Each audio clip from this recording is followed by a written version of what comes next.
अस्सलाम वालेकुम नाज़रीन, आप यूट्यूब चैनल देख रहे हैं। मैं इमरान खान हूँ। कल इमरान खान साहब ने जो स्टेटमेंट दिया वो काफ़ी सख्त था। हत्ता के पाकिस्तान तरीके इंसाफ के बहुत सारे MNA सेनेटर्स उसके ऊपर बात नहीं कर पाए। इमरान खान साहब के पास क्योंकि कुछ और खोने के लिए ऐसा लगता है नहीं, ना उन्हें किसी कारोबार का खतरा है, ना उन्हें किसी जायदाद का खतरा है, अपनी जान का खतरा वो लेते नहीं हैं, पहले भी गोलियां खा चुके हैं। और इमरान खान ने अपनी सारी कश्तियां ऐसा लगता है जला दी। वो कोई भी बात कहने से घबराते नहीं है, कोई भी बात कहने से टलते नहीं है, कोई भी बात कहने से डरते नहीं है, झिझकते नहीं है। लेकिन उनकी पार्टी के अंदर जो लोग मौजूद है वो तमाम लोग उस तरह से बात कर नहीं पाते और वो इमरान खान साहब के मौक़िफ़ को बाज़ औक़ात रिपीट भी नहीं कर पाते, क्योंकि वो बाज़ औक़ात बहुत हार्ड किस्म का स्टांस लेते हैं, बड़ा असूली किस्म का भी मौक़िफ़ उनका बाज़ औक़ात होता है। तो इमरान खान साहब ने जो कहा वो बाकी लोग तो नहीं कह पा रहे, लेकिन बहुत सारे लोग ये कह भी रहे हैं। पार्टी की अक्सरियत उसको उठा रही है, अवाम की अक्सरियत सोशल मीडिया के ऊपर उस पर बात कर रही है, जो उन्होंने मौक़िफ़ लिया पाकिस्तान के अंदर मौजूदा सूरत हाल में और जो उन्होंने पॉइंट आउट किया शख्सियात को और उसके बाद उन्होंने जो उसका हल पेश किया। लेकिन अब मामला यह है कि दूसरी जानिब से एक जवाब, क्योंकि बराह रास्त तो आता नहीं है, तो ये एस्टेब्लिशमेंट की जानिब से जवाब कामरान शाहिद साहब ने, जर्नलिस्ट हैं, उन्होंने एस्टेब्लिशमेंट का जवाब दिया है। कुछ लोग तो कहते हैं कि ही एस्टेब्लिशमेंट, लेकिन हिस्सा है यानी। लेकिन कामरान शाहिद साहब ने एस्टेब्लिशमेंट के बिहाफ के ऊपर जो जवाब लिखा उसमें कह रहे हैं कि जो एस्टेब्लिशमेंट के सोर्सेज हैं वो कुछ बातें कंफर्म कर रहे हैं। वो ये कह रहे हैं कि किसी किस्म की रिकंसिलिएशन नहीं हो रही है। NRO का भी उन्होंने जिक्र किया कि ऐसा कुछ नहीं हो रहा और इशारा जो है पाकिस्तान तरीके इंसाफ की तरफ है कि उनके साथ किसी किस्म का नहीं हो रहा। दूसरा उन्होंने कहा जी इसमें कुछ डिमांड्स हैं, कुछ ऐसी चीजें हैं जो हो जाएं तो उसके बाद फिर मामला आगे बढ़ सकता है। अब वो जो चीजें हैं जिनके बारे में कामरान शाहिद साहब ने अपनी ट्वीट में इशारा किया, एक तो ये कि जिम्मेदारी कबूल की जाए, मजम्मत की जाए 9 मई की स्पेशली, और फिर ये यकीन दहानी भी करवाई जाए कि आइंदा कभी भी इस तरह का कोई सूरत हाल नहीं बनेगी या ऐसी कोई भी चीज नहीं की जाएगी। अब ये एक तो कामरान शाहिद साहब कह रहे हैं, इस पर रिएक्शन बड़ा खौफनाक आ रहा है लोगों का। लोग ये कह रहे हैं कि 10-10 महीने से लोग जेलों में हैं, 11-11 महीने से लोग जेलों में हैं और जो लोग छूट रहे हैं वो बेगुनाह साबित हो रहे हैं कि वो इस गुनाह के अंदर शामिल भी नहीं थे। अदम शवाहिद की बिना पर लोग जो हैं वो बरी हो रहे हैं, या वो लोग जो है वो उनकी सजा खत्म हो रही है या उनको जमानतें मिल रही हैं। तो ऐसी सूरत हाल में अब 11 महीने के बाद ऐसा क्या हो गया कि जो है वो आम माफी दी जाएगी और उसके ऊपर एक नई सिचुएशन क्रिएट की जाए। लोगों का इसके ऊपर रद्देबल आ रहा है, लोग जो कहना चाहते हैं वो कहने में आजाद हैं। लेकिन कुछ सहाफी भी अब ऐसी बातें कर रहे हैं कि इमरान खान साहब को माफी मांग लेनी चाहिए, इमरान खान साहब को जो है वो मजम्मत कर देनी चाहिए और यकीन दहानी करवानी चाहिए। सहाफी ऐसी बातें कर रहे हैं। ये जो बातें लोग कर रहे हैं, पाकिस्तान तरीके इंसाफ का क्राउड या सोशल मीडिया के ऊपर इनको अच्छी नजर से नहीं देखा जा रहा। इमरान खान साहब बात करने के लिए तो तैयार हैं, लेकिन मौक़िफ़ बदलने के लिए तैयार नहीं है। यह है मेन चीज। और इमरान खान साहब का मौक़िफ़ जो है वो एक बात तो बड़ी बात है, वो कहते हैं लोगों ने 8 फरवरी को वोट दिया है, वो उनका मैंडेट है, सबसे पहले उसका एहतराम किया जाए। जो सबसे बड़ा काम है इस मुल्क में जो हुआ वो 8 फरवरी को हुआ।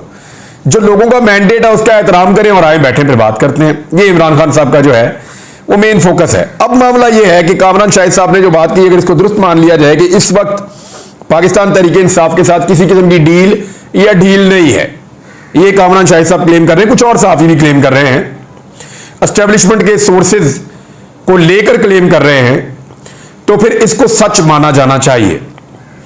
अगर इसको सच मान लेते हैं तो फिर एक प्रोपेगेंडा कभी नहीं होना चाहिए कि इमरान खान साहब के जितने मुकदमात इस वक्त अदालतों के अंदर ज़ेरे समाअत हैं और जितने मुकदमात इस वक्त उड़ रहे हैं, जितने मुकदमात इस वक्त फारिग हो रहे हैं, मेरिट के ऊपर हो रहे हैं। यानी या तो आप ये कहें कि इमरान खान साहब के साथ कोई NRO हो रहा है या इमरान खान साहब के साथ कोई डील हो रही है, या आप ये कहें कि इमरान खान साहब के साथ कोई चीजें तय की जा रही हैं, फिर तो आप कह सकते हैं कि उनके नतीजे में इमरान खान के मुकदमे खत्म हो रहे हैं। एक तरफ इमरान खान साहब के मुकदमात उड़ रहे हैं, खत्म हो रहे हैं, बोगस करार दिए जा रहे हैं, और राणा सनाउल्लाह, जावेद लतीफ और बहुत सारे PMLN के लोग अपने मुंह से कह रहे हैं, जो PMLN के सहाफी हैं वो अपने मुंह से कह रहे हैं कि ये केस टिक ही नहीं पाएंगे। तो मेरिट के ऊपर ये मुकदमात खत्म हो रहे हैं इमरान खान साहब के। तो अब आपको ये मानना पड़ेगा कि क्योंकि इमरान खान साहब की कोई डील नहीं हो रही, लिहाजा उनके जितने मुकदमात खत्म हो रहे हैं वो किसी डील के नतीजे में खत्म नहीं हो रहे, जैसे नवाज शरीफ के खत्म हुए थे। किसी डील के नतीजे में खत्म नहीं हो रहे जैसे शहबाज शरीफ के खत्म हुए थे। किसी डील के नतीजे में खत्म नहीं हो रहे।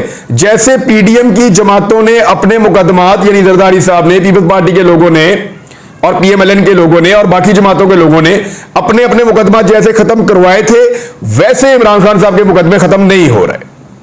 अगर वैसे खत्म हो रहे होते तो ये सारे कह रहे होते कि डील हो रही है।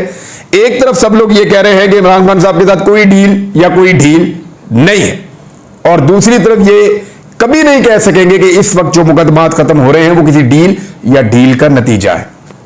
यानी इमरान खान के मुकदमात मेरिट पे खत्म हो रहे हैं, यहां पे इसको लॉक कर लेते हैं। जब ये प्रोपेगेंडा करेंगे तो यही चीजें निकालकर इनको सुनाएंगे और इनको दिखाएंगे।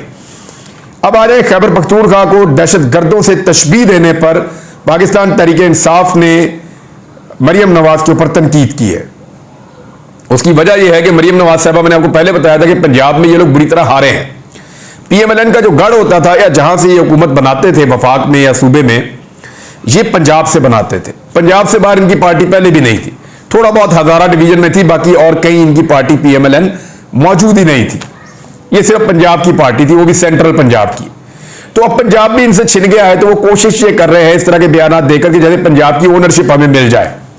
लेकिन पंजाब के लोग बहुत समझदार हो गए हैं, किसी भी जगह जाके आप पूछ लें तो फर्क है बिल्कुल। ये अभी शहबाज शरीफ साहब ने जहाज में बैठे और जहाज के अंदर जो मेरी इतला के मुताबिक जितने भी लोग उस जहाज में सवार थे, कमर्शियल फ्लाइट का इस्तेमाल तो किया है, लेकिन उस सारी फ्लाइट को अपने लोगों से बुक किया है।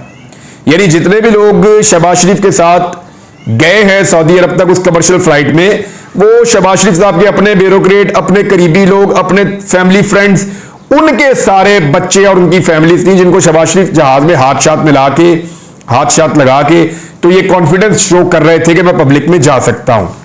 मेरी गुजारिश है कि लाहौर शहबाज शरीफ साहब का गढ़ है, उनके बकौल इचरा बाजार का चक्कर लगा लें, जरा जाके लोगों को मिल लें, दुकानदारों को।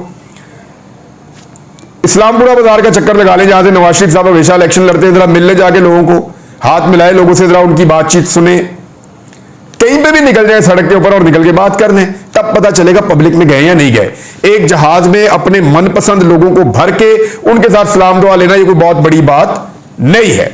मरियम नवाज साहबा ने जो खैबर पख्तूनख्वा के बारे में बातें की हैं, उसके ऊपर जो रिएक्शन आया तहरीक इंसाफ का, वो मैं आपको बता देता हूं। वज़ीर आला पंजाब मरियम नवाज की जानिब से सूबा खैबर पख्तूनख्वा को दहशतगर्दों और स्मगलरों से तशबीह देने पर पाकिस्तान तहरीक इंसाफ के रहनुमाओं ने तनकीद का निशाना बनाते हुए कहा कि पीडीएम दहशतगर्दी में इजाफे की जिम्मेदार है। और इस्लामाबाद में पाकिस्तान तहरीक इंसाफ पंजाब के सेक्रेटरी इत्तलात शौकत महमूद बसरा के हमरा प्रेस कॉन्फ्रेंस के दौरान पाकिस्तान तहरीक इंसाफ के मरकजी सेक्रेटरी इत्तलात रऊफ हसन ने सियासी अदम इस्तेहकाम के लिए खैबर पख्तूनख्वा हुकूमत और पीटीआई को जिम्मेदार ठहराने पर मरियम नवाज पर तनकीद की। रऊफ हसन ने कहा कि शरीफ खानदान खैबर पख्तूनख्वा के साथ दुश्मनी के लिए जाना चाहता था। उन्होंने नवाज शरीफ के माजी के बयान का हवाला दिया, जहां उन्होंने खैबर पख्तूनख्वा के अवाम को उनकी और उनकी पार्टी की हमायत ना करने पर बेवकूफ कहकर उनकी तौहीन की थी। आपको याद है इलेक्शन में नवाज शरीफ साहब गए थे और खैबर पख्तूनख्वा के लोगों को बेवकूफ कहा था, ये वही जिक्र कर रहे हैं। रऊफ हसन ने कहा कि मरियम नवाज ने धाती डोर को खैबर पख्तूनख्वा से स्मगलिंग का इल्जाम लगाया।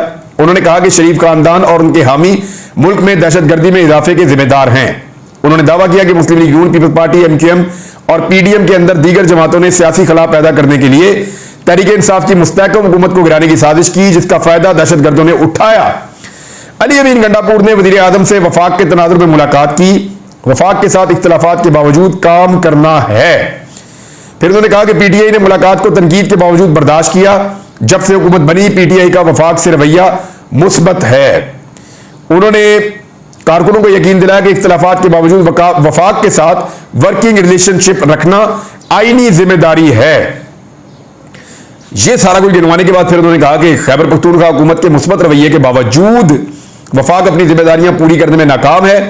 और फिर इस तरह के जो स्टेटमेंट है वो दिए जाते हैं और इस तरह की बातें की जाती हैं, तो उससे खैबर पख्तूनख्वा के अवाम और वहां की जो लीडरशिप है उनकी दिलादारी होती है। अब इस वक्त एक खबर जारी करवाई गई है, बहुत ज्यादा डिमांड के ऊपर यह खबर आई है और खबर यह जारी करवाई गई कि इमरान खान साहब को अडियाला जेल में सहूलियात क्या मुयस्सर हैं। देखें, जो इमरान खान साहब को अडियाला जेल में सहूलियात मुयस्सर है ना, यह मरियम नवाज और नवाज शरीफ को मिलने वाली सहूलियात के सामने अशरे अशीर भी नहीं है। मैं आपको जिम्मेदारी से कह रहा हूं कि नवाज शरीफ को और मरियम नवाज को जेलों के अंदर जो सहूलियात मैसर थी